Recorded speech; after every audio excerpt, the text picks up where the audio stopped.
Welcome in to another edition of Good Karma Wrestling right here on YouTube or wherever you get your podcasts, along with Brian Rowitz from ESPN West Palm. I'm Jonathan Hood from ESPN Chicago.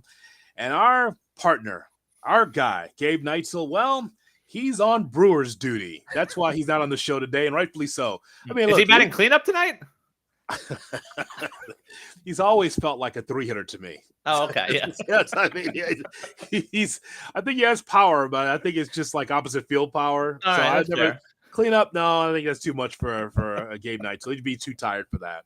Yeah. But we are rooting for our partner Gabe Neitzel, who's on Brewers duty. Hopefully his Brewers can pull it out. That's good for the company. That's good for everything else. But you know what? We'll hold it down because we got plenty to talk about. We got it. There's plenty going on in wrestling. I thought this was a slow season. What are we doing here?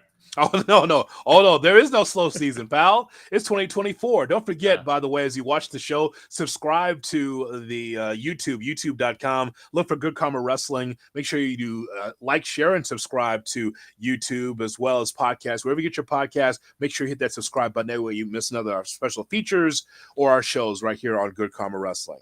So we mentioned we're going to be guest-free today because there's so many stories that's going on. What's the big story, though, of the day, you think, Brian? We are days away from Bad Blood, a normal-ish start time, Saturday from Atlantic, 6 o'clock Eastern, so 5 o'clock for you Central folks. A lot of discussion back and forth. There have been some reports out today, but what should main event Bad Blood on Saturday? You know, Brian, I really think that the hottest thing that WWE's has is CM Punk against Drew McIntyre. And what's so great about it is it's not for a championship. It's just a blood feud. There is many, many times in the business where some of the best feuds wasn't about a title, wasn't about a championship. It's just like, I hate you, you hate me, a tag team. This tag team hates the other tag team, and we're going to have a match, a disqualification match, an old school whipping match, whatever the stipulation is, and we're going to have the blow off as a cage match. It's going to be bloody and it's going to be ugly, but we're going to end it with a cage match. And I just think that with Drew McIntyre and CM Punk, everything that they put into it, they've always deserved to be in the main event at one of these PLEs. And from what we read, we're not sure if that's going to happen at Bad Blood, but to me, the bloodline is still on its way because we got to wait for The Rock and we got to wait for, what is going on with other Polynesian wrestlers that might be involved in this. And Jey Uso is the Intercontinental Champion. Paul Heyman, we got a lot to wait for, but this has been carrying the company for me. Drew McIntyre against CM Punk. I think you're muted, sir. That I am. It's very weird how that works. I completely agree with you. And I think it's funny because CM Punk is Mr. Company guy now. Like he is WWE by the books. And it's funny because, well, this is sort of what he was upset about the first time around. He's the one putting in the work. He's the one there every week and part of that main story. And yet he's not getting the main event. And this isn't even Mania. This is Bad Blood in Atlanta. The part-timer, the Roman Reigns, who wrestles once, twice a year at this point. Mm-hmm. That's what's going to be the main story. And I also feel like the WWE is setting themselves up for failure because the Bloodline match will be fine. It'll be good. But by putting it in that main event spot, I feel like the expectations are already getting to the point where it's like, oh, well, at least we're going to see Dwayne on Saturday. And that's how the show is going to end. And if there's no Dwayne, then that's quite a letdown as opposed to having the Hell in a Cell, which is the payoff, which is the blood feud, which is whatever comes of it. It's going to be a great match. And I feel like they're setting themselves up for failure this weekend. Well, here's the thing. I believe that WWE looks at Atlanta, Georgia, and says that, well, this is the house that Cody Rhodes has built because he's from Atlanta. And, his dad bled and sweat and paid the price in Atlanta at the old Omni for many, many years. And you saw all the promos leading into it. It's him as like a detective outside, of State Farm Arena, taking a look at it. And so I think that they're trying to give the Universal Champion a benefit of the doubt and say, hey, this is the champion. The bloodline is going to be the main feud that everyone's going to look at. After Bad Blood, now the focus will be back on the bloodline and Cody Rhodes and maybe Kevin Owens. So they're trying to probably put him in a position to be the main event. I don't agree with that. Right. I think that match will be less than because it's a tag team match. Now, listen, star power, no question. And the combustible elements because who knows going to be coming back, as you mentioned. Rock in Atlanta, that'd be nice. Not sure Bad Blood's the right time for that. Heyman, possibly. Sure. Good for that. Jimmy Uso, who's been on the road, by the way. I saw that on Twitter. Oh, okay. Yeah, that he's been wrestling, doing some house shows. So maybe Jimmy Uso back into the mix again. But I just think Brian, I just think that CM Punk and Drew McIntyre have done the work. They were in Evansville, and I was anticipating for them to have a brawl. CM Punk's dressed in white, right? McIntyre's dressed in black, and I'm thinking, is CM Punk going to bleed tonight? Right. He didn't, but No. it just shows you that this is going to be unbelievable on for Bad Blood. And if it's ultimately the Bloodline match, it's weird because they've sort of shown they're not the company that's going to say, oh, the title trumps everything. I mean, the Gunther and Sammy match, which they've been building, is going to be on Raw the night after the pay-per-view, 2 nights after the pay-per-view. So there's one world title. The other world title is barely defended as is. So that's not even a fallback excuse. Let Cody open the night. The Hell in a Cell is going to be a great match. But in terms of story, I honestly would even put Bloodline behind some of the Judgment Day stuff. Like, I'm super into Rhea and Liv and Finn and Damian finally one-on-one. The Bloodline ending the show just feels like a letdown at this point. Not a mid-card situation at all, I think, with the Judgment Day. I think they've done a really good job of trying to build this whole thing up. We got Dom Mysterio. It's old school Atlanta, so someone's got to be in a shark cage. If it's not Paul Ellering, if it's not Jim Cornette, if it's not J.J. Dillon, it's got to be somebody, so it's Dom, right? Yeah. So that's been the tradition of Atlanta. Yeah, puts one in a shark cage. It's amazing, by the way, that back in the day, they were able to have the hydraulics or whatever it took to keep a guy, 260-pound guy or 240-pound guy in a cage and didn't fall. Thank God. Yeah. I mean, during that, by the way, during those days, it was like a rope. Right. Just holding it like it's like, holy cow. And it didn't break. Thank God we didn't get a tragedy that way. Thank goodness. But yeah, Dom in the shark cage, and they've done main event quality matches. That's so true. There's no doubt. It's funny that you mentioned what's happening with Sami Zayn and Gunther. I was thinking about this driving into the show this evening. Brian, it's gotten to the point where WWE is like, all of our matches are good, but we can't put everything on the pay-per-view. We can't put everything on the PLE. So we got to save something for Raw and SmackDown. And I'm glad that they were going to get this on Raw. Sure. But the smaller crowd, the smaller crew, not all the lockers are used in WWE PLEs, by the way. Clearly, it's like I think some of the lockers just stay dormant and empty because they don't bring the whole crew. But I think that the smaller card tells us that they want to have more emphasis in the match. Yeah. So and I think also just look at starting from next Monday, 3 straight Raws. Those main events 2 years ago would have been on the pay-per-view. So Gunther versus Sammy for the title, Bronson versus Braun in that last Monster Standing. Jay versus Braun for the IC title. Those are all pay-per-view quality matches. And in the past, they would have been in there and they would have gotten maybe 8 minutes because they have to get to the show. Now it's like, oh no, you can main event Raw. You get 20 or 30 minutes there. The PLE is getting, right now we're at 1, 2, 3, 5 matches. Like, that's it. 6 o'clock Eastern. We got to be done before the UFC starts. Let's keep it moving.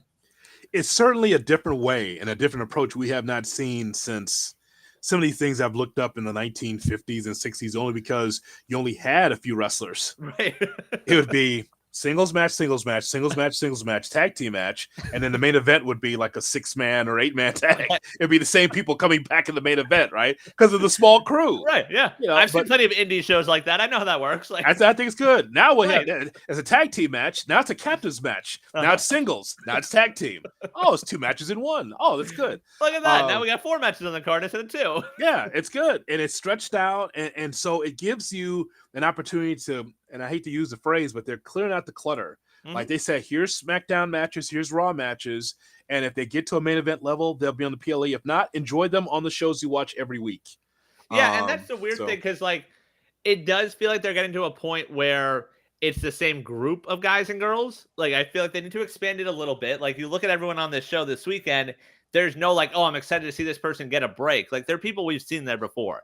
Naya's been there, Bailey, Liv, Rhea, like, so that would be my only knock on it, but they've earned it. They're the best stories going right now, and I think that makes it exciting when it comes to PLE time, when it comes to WWE right now. Yeah, and just remember where Triple H comes from. Triple H comes from the Ric Flair theory of the longer the match, the better. Sure. Just go on YouTube, find me the 4-minute match from Triple H, the quick match. Didn't happen. Didn't happen because he learned from Rick. Rick was walking and talking through the first 10 minutes before he really got warmed up. And so I think that Triple H, the way he tells a story is longer matches, longer storytelling, the more compelling. That's just, it's a philosophy. I think it's an adjustment for some WWE fans, but that's where we are. So yeah, and I think also it's some self-awareness because like outside of Mania, them saying like, hey, we know it's a college football Saturday. We know people are doing other things. Like we know you don't want to spend 5 hours watching the show, so we'll do 2.5, 3, call it a day, and make it a good night. And like ultimately where we're at this weekend. Don't forget to follow us on Twitter at GKW_wrestling. Also, GKW is on TikTok as well. Look for Good Karma Wrestling on TikTok. We're all over the place, not just on YouTube, but we're on social as well. And make sure you leave your comments as we go along here on Good Karma Wrestling. We've got the 3 count, 3 big stories that we get to, along with our news and notes still to come, as well as match of the week. But first, let's start with number 1, Brian. What do we have? All right, we'll stick with the WWE. This week, we saw the debut of NXT on the CW. Plenty of people watching. A great debut. What would it take to get you to watch NXT weekly moving forward? Obafemi as heavyweight champion. Okay. It's like, okay, right at the top, because I know that you're a fan and I'm a fan too. Yes. That is a future star right there. That guy's going to be something. That guy's going to be something in this company. And I don't think they're going to drop the ball because he's already got some flamboyance to him, a little attitude, which I like. And so it's him and Trick Williams. I think that there's money in that match between those two for the NXT championship. And the rest of it, it's fine. Yeah. You know how we look at NXT, Brian, it's from my standpoint, it's about wrestling bandwidth. We don't have time for everything, but you and I in particular try to find a way to watch a match here, watch a match there. Oh, okay. So we're up to date. With NXT, it's the same thing. Like I can't invest Tuesdays for 2 hours because I know it's developmental, but I know that I got some veterans I can watch along with young guys. And you know what it is? It's about Twitter. It's just like, okay, I heard this is a match. I'm going to go watch it. And so it might be 2 matches out of every Tuesday, but watching these horrible promos, that those 2003, 2004 era WWE promos, don't have time. Yeah. No, I'm in the same boat where like when I see enough tweets, I'm like, all right, I'll go back and watch this match. And when it comes to NXT, their women's division is really strong right now. There are some young stars. There are a bunch of people that aren't ready for TV yet, which I think is fine. Like that makes plenty of sense. But when it comes to that product, I will watch their PLEs because they're putting the best out there. The weekly thing, like in terms of bandwidth, like it would have to replace something else. And I don't think there's anything right now they're going to top. Like Collision, I'm on and off with, but I'll watch those for the most part. The rest of it is like, I don't know if it's replacing a SmackDown or a Dynamite or things like that. So it doesn't make sense for me. Brian, you know what's interesting about NXT?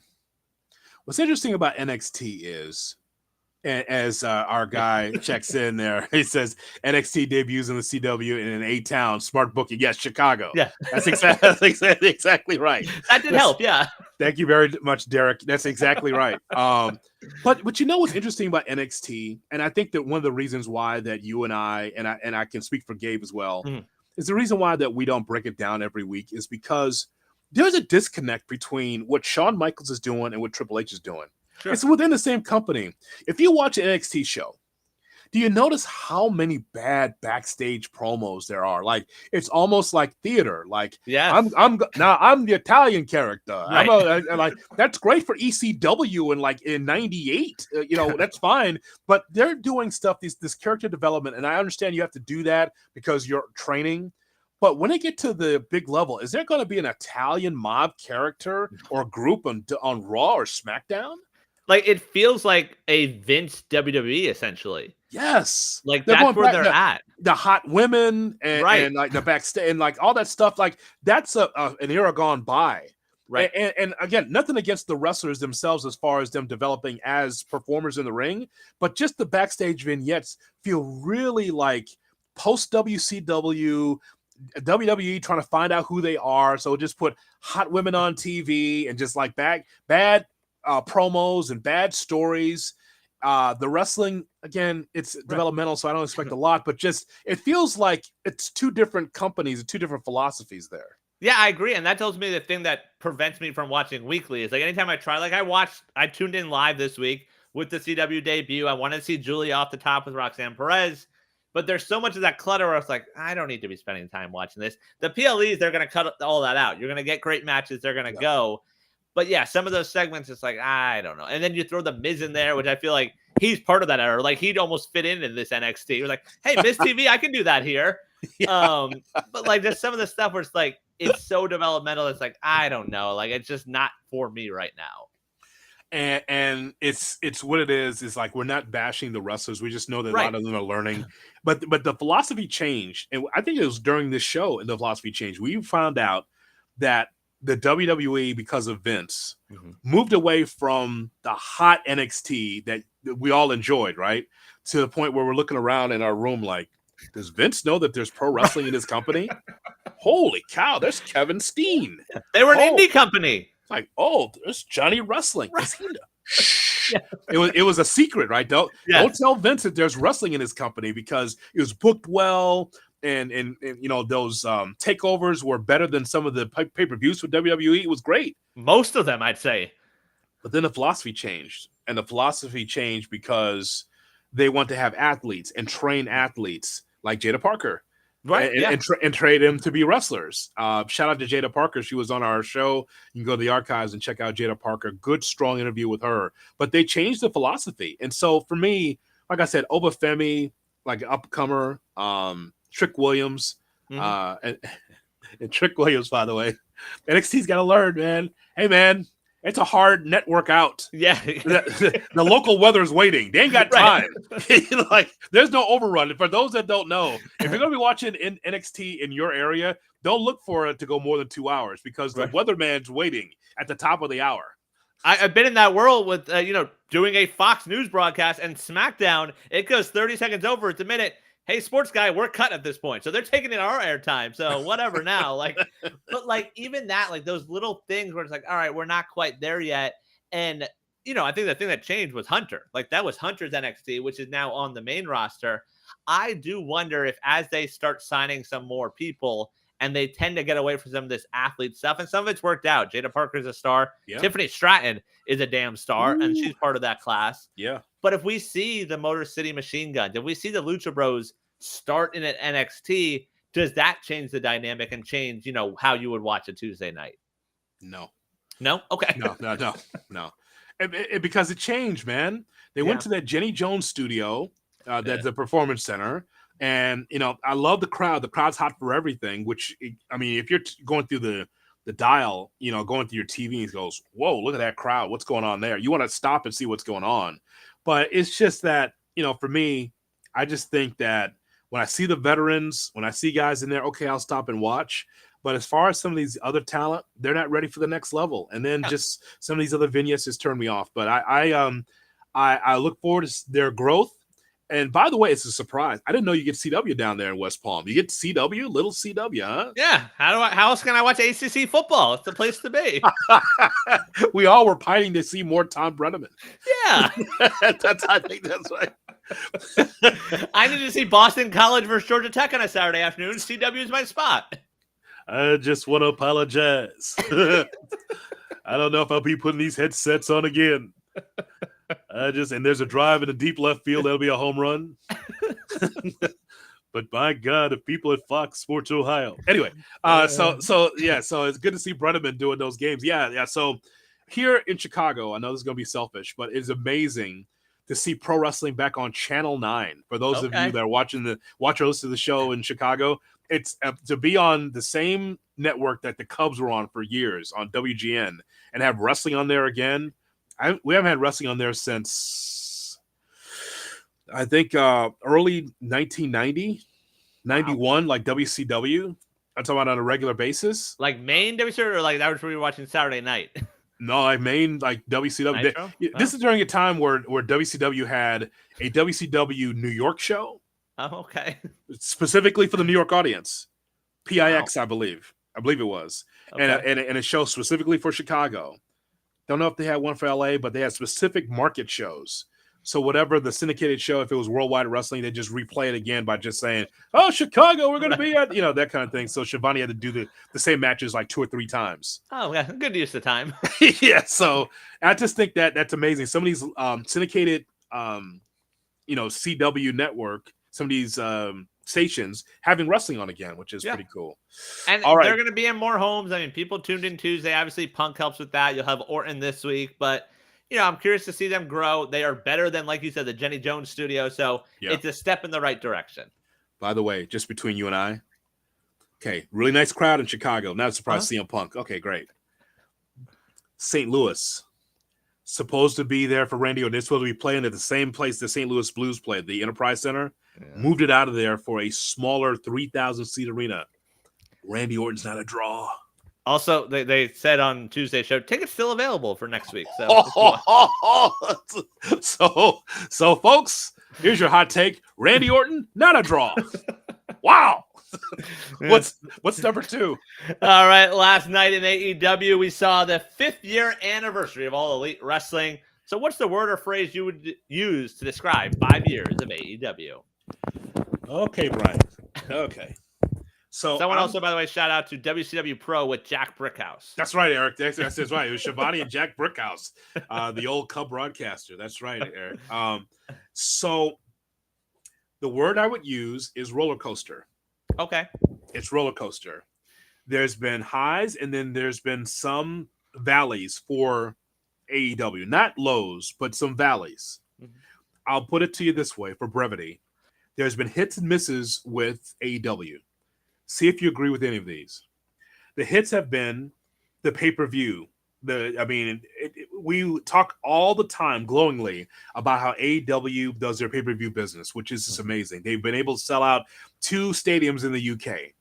That's pretty good for the number 2 brand in professional wrestling. Pretty damn good. Yeah. That every time you have a pay-per-view, it's a good crowd, and also it's a emphatic crowd, but also you are getting. You want a pay-per-view, he's giving you pay-per-view quality matches. So that's a hit. I think that the pay-per-view quality matches on Dynamite, also a positive in the right direction. I'd also say that it's a hit that you got yourself a TV streaming deal. After 5 years, and we celebrate AEW Dynamite for 5 years, and now, because of that, they got themselves a deal 3 years plus an option, right, Brian? Yep. Pretty good. Yeah, and pay-per-view will be on Max starting in 2025 at a discounted rate. That's all they've said so far. Mm-hmm. And like I said, streaming, it'll be on TNT, but it'll also be streaming on Max. For me, like the phrase I use is refreshing and changing. Like as much as we glowingly talk about Hunter and what he's done for the WWE, in the exact same timeline of him eventually taking over, if there's no AEW, the WWE is not doing what it's doing today. They're still just coasting by. They're still making fart jokes, and they're still doing the Vince humor and things like that. They were forced to up their games because of AEW. And all the things you mentioned, I agree, they're all wins. And it's fun on a Wednesday night to turn on TV and to see a Ricochet and Ospreay, to see Bryan Danielson and Okada just randomly on a Wednesday night. Like, that is fun. Some of the stuff, yes, there are going to be misses. That's what happens when you have that much TV every week. But overall, like, it's still my favorite wrestling of the week. And as a wrestling fan, I love having AEW in our lives. AEW is great for the wrestling business. Mm-hmm. I don't care listen, you fan how you want to fan. If you're a wrestling fan, you think AEW sucks or you think WWE sucks. It all is a good thing that we have wrestling on our TV. Right. It's all great. Whether you are thumbs down or thumbs up, it doesn't matter. Is that the genre wins. Right. That wrestling wins. Like AEW, putting the quality matches they put on is a good thing. Yeah. Those are the hits.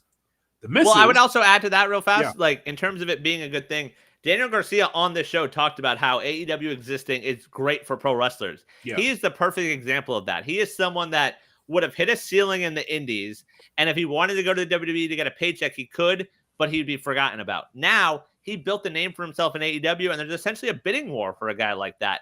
That's because there is a viable second option, and that's good for all the wrestlers involved. Some people are either didn't live with this or don't remember. I know that some wrestling fans have a short memory. Does anybody remember what wrestling was like after WCW closed the doors? You know how bad that was? So bad. You know how bad that was, where you could not fix the invasion situation, or as far as bringing WCW talent into WWE. Some of those veterans did not want to. They wanted to stay home. They did not want to wrestle for Vince. And so at that time, they were spinning their wheels. It was not good TV. Mm-hmm. I think, and people just think that having one wrestling company dominating and then having just indies is good. It's not good. No. I remember it. It sucked. Right. To the point where I had to walk away from it for a while until we get Ruthless Aggression, you get John Cena, then you kind of still weren't buying in, but then it got better. And it's like, okay, but I mean, you talk about a valley. WWE was in a tough spot thinking, well, we bought WCW for $2.5 million. Yeah, but the WWE sucked. Right. It still wasn't very good. Same exact boat of the like, I don't want to watch this every week. Like stepping away, not watching PLEs. They're like, hey, it's free on the networks. Like, no, I'm good. Like, I don't want to watch that. That's how bad it was. And that's why, ultimately the Ring of Honors of the world sort of filled that void a little bit for wrestling fans like us. But AEW from day one said they are for that lapsed fan. And I think to this day, they still are. Like, they still are drawing in that person that wants to watch pro wrestling. And that's good for everyone. I think some of the misses for the 5 years of AEW, I say roller coaster. So that means you had highs. And the reason why you had highs is because Vince was still booking. Right. And because of what you just laid out. Vince was booking and he just took it for granted. He's been, by the way, many times Vince as a booker was taking wrestling for granted. But what happened was ultimately, there's 3 things I have. But the number one thing is what you said, Brian, that the WWE got better under Triple H. It just got better. See, AEW is doing well because Vince was booking, and people said, "I'm tired of this. Right. I never get my money's worth. It's bad booking. I'm going to go over here and see what's going on across the street." And so people went from the McDonald's to the Wendy's and said, "This Wendy's is cool," and that's AEW. That's what happened. They said, "This Wendy's is really good," and so that's why they went across the street. And because of that, people said, "All these matches are great. All these personalities, all this wrestling action. Let's talk more action. This is great." And so that's why the WWE got better and said, okay, we're going to start doing a better job of giving the fans what they want. That's what Triple H does. And that's why I think AEW struggled, because now people that went to AEW said, oh, WWE's straightening their act out. Okay, let me go back to the McDonald's. And I think that's what happened. Yeah, no, I think that's 100% fair. And I think, people obsess over ratings for whatever reason as if it impacts them. Like AEW's winning. They got this new Warner deal. It's year 5. I saw a quote today where it's like their growth right now is for a company that should be 10 or 15 years in. The fact they got another deal is a huge win for them. But yeah, as WWE gets better, it's like, oh, well, I'm more comfortable watching on Monday nights, watching on Fridays, knowing where to find the WWE. And now that I can actually tolerate it, that hurts AEW because it's like, oh, I can go back to this comfort blanket that is the WWE. So it's the ebbs and the flows. It's a win-win, but like it is definitely impacting AEW on a negative light as well. Here's what happened. Along with the WWE getting better, and here's another miss for AEW, is that the storytelling is there. The cinema is there for WWE. Sure. And for AEW, even though there's stories here and there, it's not specific stories like you get with WWE. We just laid out about Bad Blood, about 3 things that really stand out about this. We talked about the whole love triangle situation with the Judgment Day. We talked about what is happening with that storyline. It was happening with the Bloodline, and it was happening with CM Punk and Drew McIntyre. Those are stories. Not just action, those are stories. But then over here on the other side, it's like, hey, we got this awesome match for you. Okay, that's great. But I also need a hook. Right. For me to be able to be there long. So that the whole storytelling thing has always been a miss with AEW. Well, I think the perfect example of that is putting these, like, you have Bad Blood this week, you have Wrestle Dream next week. Yeah. Putting those 2 cards side by side. We look at the Bad Blood card, top to bottom, all 5 of those matches are amazing stories. Wrestle Dream, Bryan versus Mox for the title, great storytelling what they're doing there. Darby versus TBA, That sounds like Swerve, by the way. Oh, okay. I'd be fine with that. Yeah. Mark Briscoe versus Jericho for the ROH title. I know they're trying, but they're trying to tell a story at least. No. Tell people what you tweeted, because that was the tweet of the day. I'm glad Ring of Honor exists for young upstarts like Chris Jericho to get a chance to shine. Like, what are we doing? If I'm not mistaken, I know my memory's not as good as it used to be. Wasn't Jericho already ROH champion? Yep. Okay, so then why is this new? No idea. Why do this again? Why run it back? Because Jericho could easily win the championship again. And it's like, so what does that mean? Right. So. Yeah. You also have Jack Perry versus Shibata, which they just threw together last night. Okay. And then you have the Ricochet, Ospreay, and Takeshita, which will be an amazing match. Will be the best match we see all month. But story-wise, it's like, oh, we just sort of threw it together. So that is the difference. And there have been some home runs in AEW storytelling. But yes, there's also been missing. We've talked about a lot of you push someone all the way up and then you forget about them. And it's like, oh yeah, that guy was hot. Like, why are they not hot anymore? It's like, well, they haven't been on TV in a month. Like, what are we doing here? So, they're working it out. They disappear. And then there's Private Party. Right. Yeah. So Private Party gets killed by this new look BCC. Was that not on my TV for a couple weeks ago? His hand is taped. You're good. Okay, so that did happen. Okay, right, yeah. Okay, so that now they're vying for a title shot against the Young Bucks. Okay. And that's long-term storytelling. They reminded us yesterday on the first episode of Dynamite. They beat the Bucks 5 years ago. They told us last night. That's so bad. That's so bad. The guys, by the way, that was deemed in the same spot they were 5 years ago by Jon Moxley, now in a position to get tag team title match. See, that's what I'm talking about. See, right. Now if you and I are booking it in the booking committee, let's heat up Private Party, have them win 4 or 5 matches. Now people look at them and say, "Oh, that's a different tag team. Look who they beat." Now they look like they could be tag team champions. No, I remember looking at them that way when AEW launched 5 years ago. And I was like, oh, these guys are fun. These guys are different. Like, I love their finish. And then they just sort of forgot about them. And then they got sucked into the Hardys and things like that. But better late than never, maybe. No. 150 million per year when all the elements are taken into account for AEW. Hats off to them. And lastly, for the misses, and this is going to be bad for Gabe. No more Rampage. No more. Pour one out for Rampage. Pour one. That's all for Rampage. A missable show for many years. No longer there. But I think that we talk about the highs and valleys, Brian. All kidding aside, hats off to AEW to last for 5 years. Yep. And I think that just based on what we've seen as of late, it feels a little different what they're trying to do here. Especially this whole thing led by Mox. I think that this is quite compelling what they're trying to do. And then MJF still in your back pocket.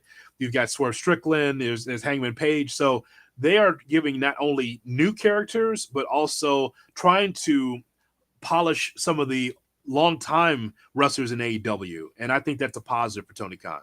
Yeah, and the Bryan storyline is fun right now. Like, co-booked by you, of course, of the whole, is he going to lose? Like, is that going to be the end of his career? Like, the way they're doing that to end this year, like, that's been fun to watch right now. Mm-hmm. All right, what's next, sir? All right, sort of in the WWE world going back, the Netflix documentary Mr. McMahon debuted last week. Most people have consumed it. What is your biggest takeaway from the Mr. McMahon documentary? You got an hour? No? Okay. They did 6. Okay. Well, I know for brevity, I'll just point out a few things because I know our time is limited because, this is a situation, folks, that if we go over an hour 10, we got to start paying for the service. No, really? So we won't do that. Live Golf coming up next here on YouTube. That's exactly right. So Brian, ultimately, Mr. McMahon and Vince McMahon are the same. Mm-hmm. They're the same. I know that when you have a character in wrestling, it's supposed to be you, but turned up to 10 or 11. And unfortunately, for many that's been around Vince McMahon, on the negative side, that Vince McMahon and Mr. McMahon are the same. Watching that documentary, you could just see that the guy is troubled. And I think it goes back to his childhood, which I think he's probably never talked about openly enough to kind of heal those wounds with his family. I think it was a little murky about his relationship with him and his mom. I didn't know not sure how to take that. Right. But he did talk about the abuse he had as a kid. But moving forward, though, as an adult, I just think that Mr. McMahon and Vince McMahon, as far as his womanizing, that was on screen, that's in reality. Right. The way he talked to people, the way he did business, he did that on screen, but also did behind the scenes. So for all the good he might have done, the bad just bubbles through and comes through on this documentary. Yeah, and that's the thing. Like, for me, and I know this documentary isn't made for the hardcore fans like us that know all these stories. There wasn't a lot where it's like, oh, I didn't know that, or like, this is interesting. Like, it felt like stuff you already knew.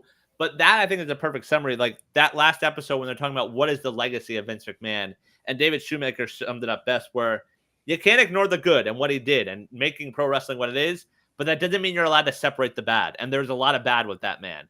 And, the wrestlers, they don't seem to agree with that. They're like, oh, no, all good. That's my guy. It's like, yeah, but there's a lot of really bad stuff that you're not allowed to ignore because lives are impacted by it. So I think that was the perfect way to summarize it. He is the same person. I know he tried denying it at one point, but that's who he is. And I think that's ultimately the biggest takeaway from it. Okay, so it is very difficult for some of these former wrestlers, especially some of these former wrestlers and front office people that have podcasts. Mm-hmm. It's hard for them to break bad on Vince McMahon because the reason why they're millionaires, Brian, is because of Vince. Right. Uh-huh. But I was raised to believe that if you did something wrong, you're wrong. Right. No matter the good that you've done, no matter the philanthropy and everything else that you've done, man, if you are involved with the Janelle Grant situation, or if you've paid off people like Rita Chatterton, and you've been accused of rape multiple times, when you have knowingly know that there was a ring boy scandal with Mel Phillips and Terry Garvin and Pat Patterson, and you brought Pat Patterson back into the fold, knowing when Tony, and I believe Tony Atlas, and Tony Atlas says, yeah, you know what? Pat Patterson grabbed my pecker. Right. And there was no HR to go to, so I had to keep wrestling. I mean, and Vince is aware of it. That's really troublesome. But this is his playground, Brian. That's the whole thing. This is like whatever Vince wants, Vince gets. Yeah. And everyone seemed to buy into that. Until now. No, this is the first time he sort of had his comeuppance, and finally, that's why he was defiant about it. And we saw the SmackDown thing, and we saw everything play out in real time over the last year and a half. And just hearing some of those stories where when they asked everyone, and they made sure to note it on the screen, it was 2 years ago, and they're asking these questions of what his legacy is. Cena, the politician, says nothing. Hogan, being Hogan, is like, oh, wrestling will die when he's gone, which, checking on my calendar here, Hogan seems to be a little off on that because Vince has been gone for a little bit, and wrestling actually seems to be going the opposite direction. But, you do you there, Hulkster. And the way everyone, like Taker getting choked up, and seeing the way everyone still talks about him, like they're just not able to separate it, which is baffling. He's a patriarch. Right. Because they think about all the meetings that they've had with Vince and all the money that they made from Vince, and they can't separate it. Bruce Pritchard is the biggest stooge out there. But listen, they've worked together since the 80s. I get that. And I understand that he told the story about his wife, and I know that story very well about how Vince was very instrumental financially and supported emotionally that what Bruce is going through with his wife that had cancer. But the whole thing is that this is like anything else in entertainment. It's hard for people to separate the art from the artist. Sure. It's hard. You walk around these streets of Chicago and say something bad about R. Kelly, when you know that he's in jail and deserves it, right? But someone say, "But I love his music, though." Yeah, but he did a bad thing, right? but there's some people that, and you know them well, that have worked in WWE and can't say, "Yeah, Vince did a bad thing," and did a lot of bad things because look at their career. The other thing too is about the relationship between Shane and Vince McMahon. So listen, this stems back from Vince Sr. and Vince Jr. Yeah. Vince Jr. had these big, bold ideas and made wrestling better by making it more entertainment as far as other people being able to enjoy wrestling more than a wrestling fan, but just being outside the tent and then bringing everybody in and say, hey, this is entertainment. Enjoy our show. Let's have celebrities. Let's have the mainstream enjoy our wrestling. He was great for that because the old school promoters didn't know how to do that. They didn't bring enough people under the tent to say, hey, it's wrestling, but it's fun. Come watch us. Because if you're a wrestling fan, all they cared about is bringing wrestling fans in. So Vince did a great job with that. And so I guess my point is that Vince did such a great job. He felt like I can never relinquish this. I can't hand this over to Shane. My dad didn't want to relinquish it to me until he died. I can't give this to Shane because I feel like I'm still in my prime, and he wasn't. I think that their relationship is very strange. Yeah, I don't think it really is existent. Like him talking about that Mania backstage moment after the Taker Hell in a Cell, where he's like, I think it's the first time he hugged me and patted me on the back. It's like, oh, you are a very grown-ass man. Like, you've had a whole life together. And you can tell that it's the company he wanted, but I guess he was basically just doing what his dad did to him and just replicating that. That's a tough story. And then Shane, for years, people, I think, had been waiting for Shane, not taking over the company, but then definitely having a say in the company and trying to move it forward. Right. Out of the cartoon and bad booking kind of situation. And it just never happened. That's okay. We'll see Shane on Max sometime very soon. Apparently, he'll have his own shot. On a lighter note from some documentaries, we texted about it. The Tony Atlas outfit Job well done there. The cutoff sleeves with the tie. Yes. Big fan of that. That was impressive. You got arms like that, you're going to show them off to everybody. Also, it's great to see Hillary Clinton on the show. That was great to see. Yeah. See her on the show? No. Linda. Oh, did I miss that? I had seen Linda at sit down a while. I'm like, boy, she looks different than she did back in the day. I also wrote down Bruce Pritchard with the brother love picture behind him. I thought that was subtle and very amusing to see. Like, yes, this is like, hey, look, this was me. Yeah, he's also want everybody to know like that was my character right there on the shoulder, right there. And Stone Cold denying CTE was sort of disappointing to see as well. Don't understand that at all. Don't understand that at all. I don't know what he's. So there's no CTE. He's never had concussion. No, never. Just the one, the Owen spot. He said that was it. Yeah, so that's his experience. But Chris Nowitzki would tell you something different. Right. I think he'd tell you something different about concussions. Just a glaring omission. Not a lot of Rock. You know what I'm saying? No. Yeah. Huh. I thought it was. I laughed literally from the jump when they're setting everyone up. The whole, sitting down before the interview. Yeah. Because I feel like he controls everything as a politician that he is. His one soundbite was him thanking everyone. Like, oh, thanks for doing that. Thanks for doing that. Like, everyone else is just adjusting. But The Rock, Mr. People, is like, oh, thank you. Like, I was amused by that. I didn't think that was an accident. I think he knows everything's rolling. I think he knows everything's rolling. A lot more Hogan than I expected, but not a lot of Rock. And I thought that was interesting. I feel like The Rock's better at saying nothing. Whereas Hulk was going to be defending him, and like you said, wrestling's going to die when Vince is gone. Like, The Rock, I feel like wouldn't go that far. For someone that's made a lot of money, and not a lot of Stone Cold. There's some Stone Cold in there as well, but it just I thought that the documentary was a hit. I think it was because it's one of those things, as you laid out, where it wasn't necessary for the wrestling fan. It's about for everyone to know who this guy is and explain the wrestling territories and how Vince invaded everybody. It's a long process, but I thought it was very interesting. I also think, and we have to give Bill Simmons credit, they put it out there first, right in your face, about what's going on with Janelle Grant. Yeah, that's some crafty editing right there. They made sure that in the front, hey, we know that this guy's could be going to jail. Here is the story right here. And then, of course, Vince walking off, like, well, we're not going to talk about Janelle Grant, so I'll leave. Also, a little nugget. Did you know that Paul Heyman was there? Almost like a lawyer. Yes. Executive producer, just like, they're asking you questions about, as your character. Yes. And I'm like, what's Paul doing there? That was the thing, because they put his name on the screen where he was talking. I think it was Trish he was talking, like, oh, I had an affair with Trish. And he goes, as your character did, and it says Paul Heyman, and the subtitles were there. I was like, oh, okay.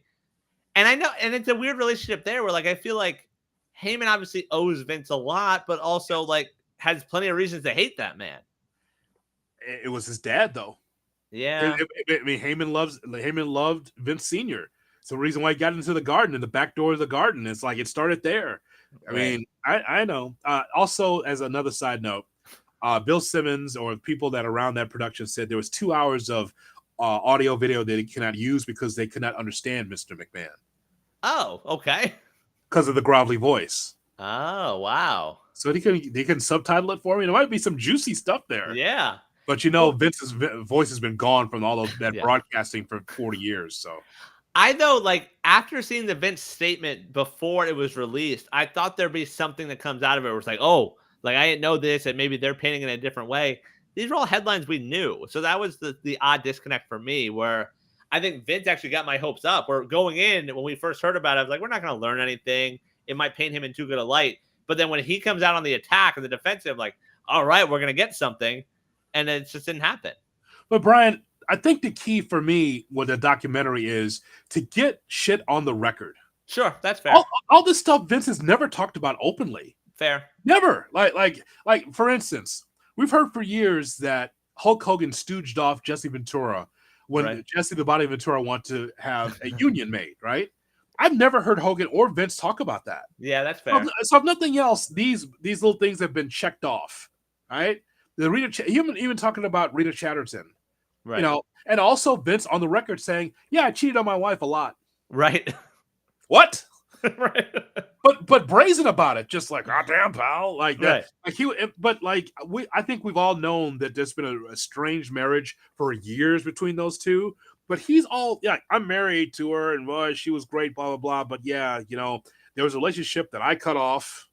That just an affair that I cut off, and then they brought up the Playboy stuff where he talks about him having an affair. Like he's been open with this since the late '80s. Yeah, that's fair. And then even like the Shane talking about how he didn't like the Linda stuff. Stephanie talking about how they wanted to bring the pregnancy thing on air about him impregnating her, and it's like that. I feel like it's always been a rumor, but to hear that from her was definitely different. All I'm telling you is that for years and years, it's not like wrestling magazines got a chance to sit down with Vince McMahon and talk about no, he wouldn't talk about it. So now we talk about it. Also, I just want to point out there's so much. One other thing. That the vacation that Vince and Linda had in Tampa, and you saw that in the documentary, right? They would, because that was the whole emphasis of I think I'm going to have WrestleMania because they were on a boat. That's the only vacation that they've ever taken while he's been at WWE. He's never been on vacation before while he was promoter. God. That's the only one. But there's photographic evidence of him on the boat. That's the boat that he said, I'm going to do like this big mega event. And Linda's like, wasn't even relaxing at all. Like, no. And he never had a vacation since then. That's insane. He's a crazy man. So there you go. But yeah, I think overall good job by Simmons and the crew there. All right. So still to go. So we got match of the week, and we've got news and notes. We got and don't forget to follow us on YouTube, youtube.com. Make sure you hit that subscribe button for Good Karma Wrestling. Also on Twitter, X at GKW_wrestling for Good Karma Wrestling. All right, we have news and notes, do we not? That we do. The champ, Cody Rhodes, was on Pat McAfee yesterday. He says, look forward this weekend at Bad Blood. There will be a video or something that will air that will be about Crown Jewel that will have title implications. Crown Jewel will take place November 2nd. He also is talking about the WrestleMania 41 main event and says, quote, I think it'll be something that perhaps is bigger than anyone anticipated. What's that mean? I don't know. Bigger than anyone ever anticipated. So Rock is involved. Roman, Cody, a three-way?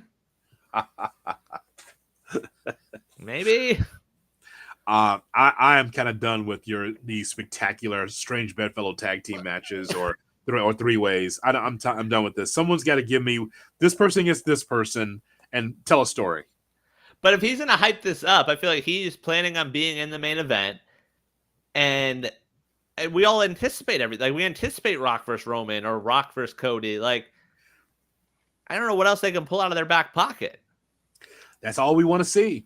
And the other thing is, and we probably will get this before WrestleMania, I think even with Bad Blood, Brian, I think everybody wants to see Roman against Jacob Fatu. Yes. And that's a shame for Cody because he's a Universal Champion. But I think everybody wants to see like Jacob Fatu like unleashed. I want to see Jacob Fatu versus KO. I want to see him versus Orton. Like, I want to see him just go. Like, Solo has been lapped by Jacob Fatu right now. That is correct. Yeah, that is correct. But I think like the biggest thing has to be something that involves The Rock. Yeah, I agree. And again, how many bumps does he have left? How many good matches does he have left? I think that's a big question. Yeah, I mean, so we're curious to see where that goes. Someone says Stone Cold or Triple H. Like, Triple H as a ticker. He's a bad ticker. He can't. I think he's done wrestling for sure.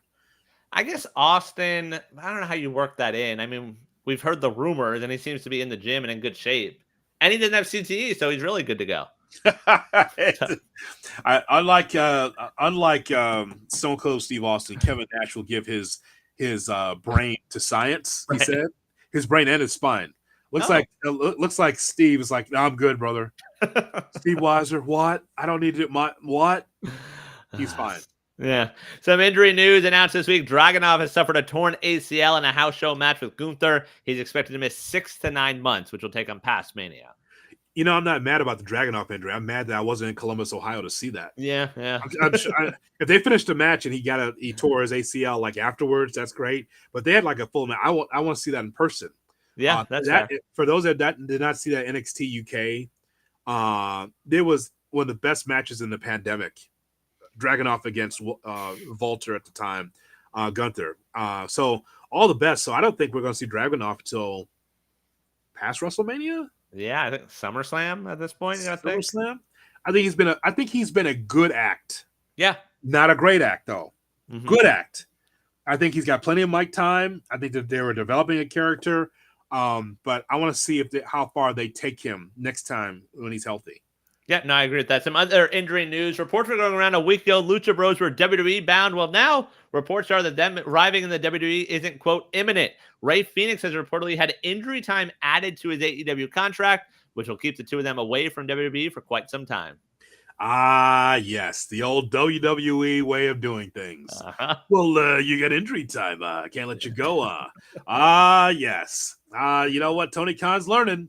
You want to keep your talent underneath your tent. You can look at the injury time. No, you have more time with it. So, while they're in AEW, you might want to utilize them more because, outside of Jon Moxley and MJF and Will Ospreay, I'm just talking about shows I've been to, Brian. Like Ray Phoenix gets a huge pop along with in the Lucha Bros. Get a huge pop every time I see them. They're either third or fourth as far as huge pops in the arena. Hopefully, they utilize these guys. Yeah, I mean, there's conflicting reports about whether they're willing to go out, losing matches and things like that. And these guys were openly, essentially bragging about going to the WWE, even though they still had AEW time left. So this is the very WWE move, and I know people have opinions on it, but it's a business move also. Like, they're going to make a ton of money for the WWE once they go there in terms of merch and in terms of what they do, assuming they don't just throw them with other mass wrestlers like the WWE does at times. But if you're Tony, you got to play the game. That's a great point, Brian. Do those two go over to WWE, and are they going to be like LWO, or are they going to be like Dragon Lee? Right. Who's part of that now also. They roped him in there. Yeah. And like, wait, you're Latino. Oh, you guys have to be together. Like, you're allowed to do separate things. Listen.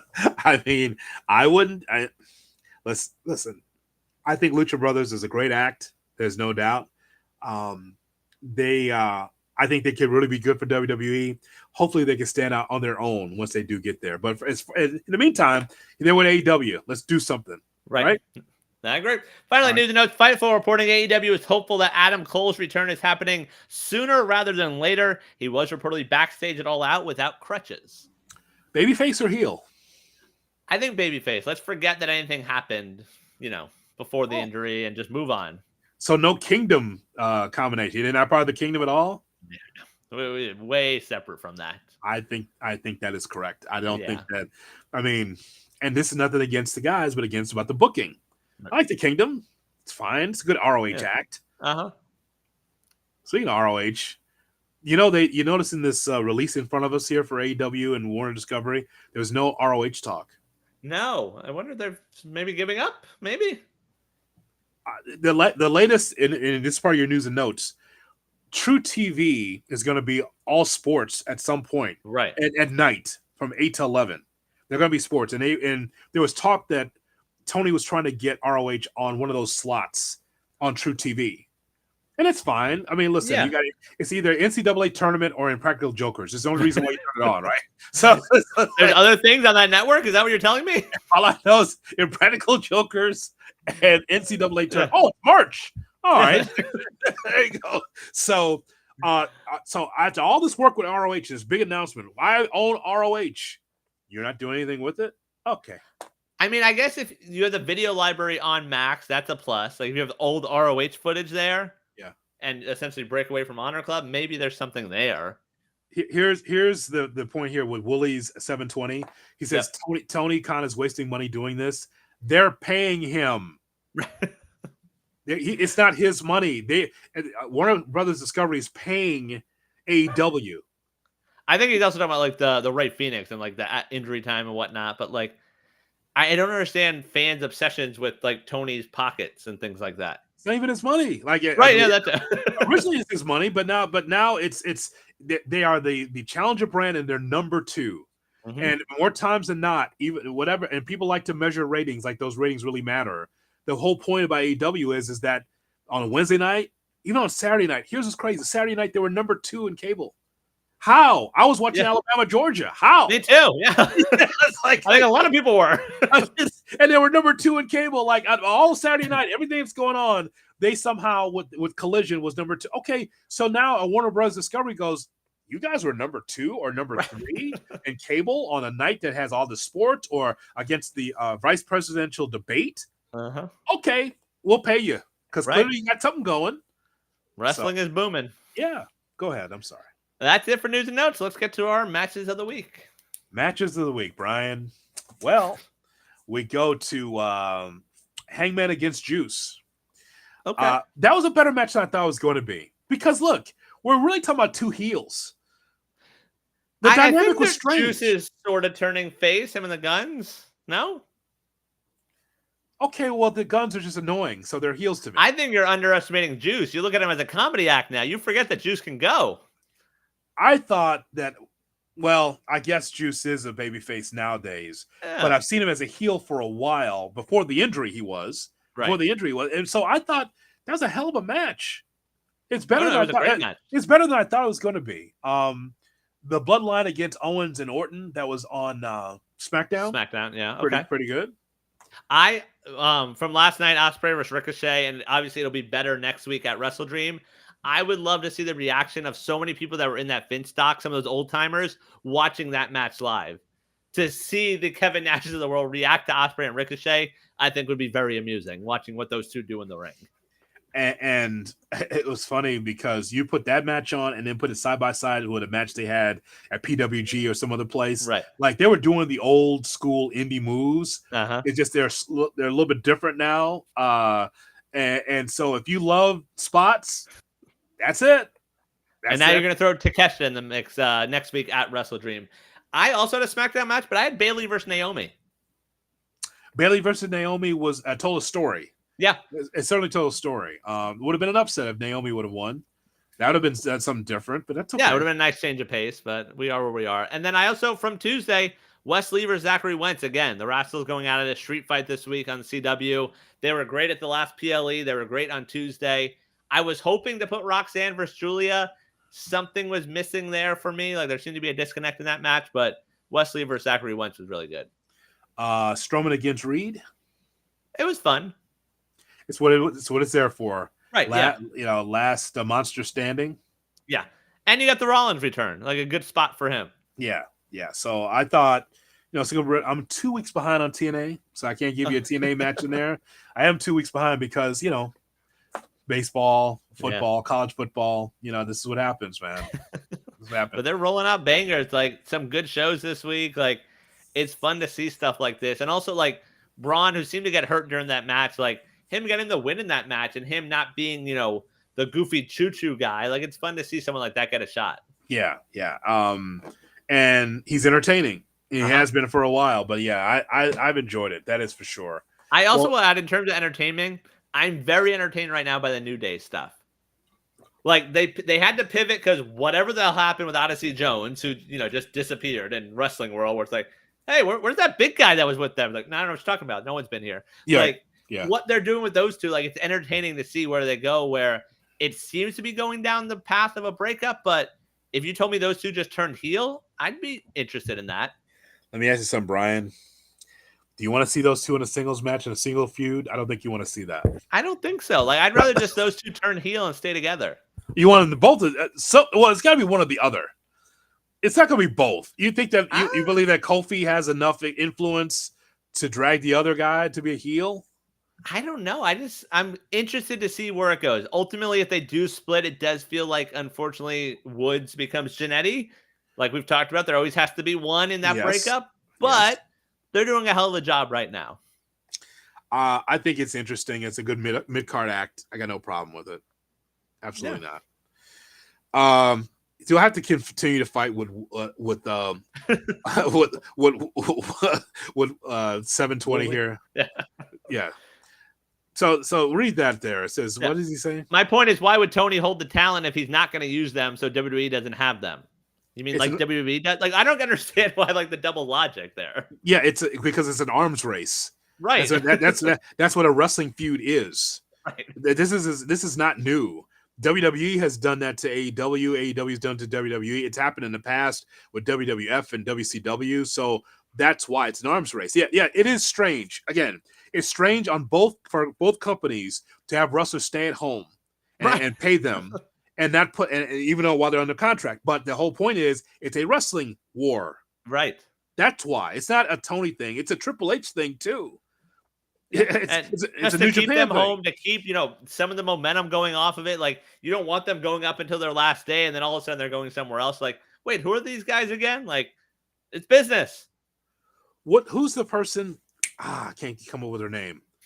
Person that's sitting at home right now that was part of the Wyatt family. Do you remember the Alexa Bliss? Alexa Bliss. Yeah, she's not hurt. Why is she at home? I believe she had a baby. She should be wrestling. Let's go. Where's Becky Lynch? I don't know. Yeah, where's Becky Lynch? Is technically a free agent. Yeah, but again, probably got some time. They had some injury time, and she's still under contract. Well, Triple H doesn't want her to go to AEW.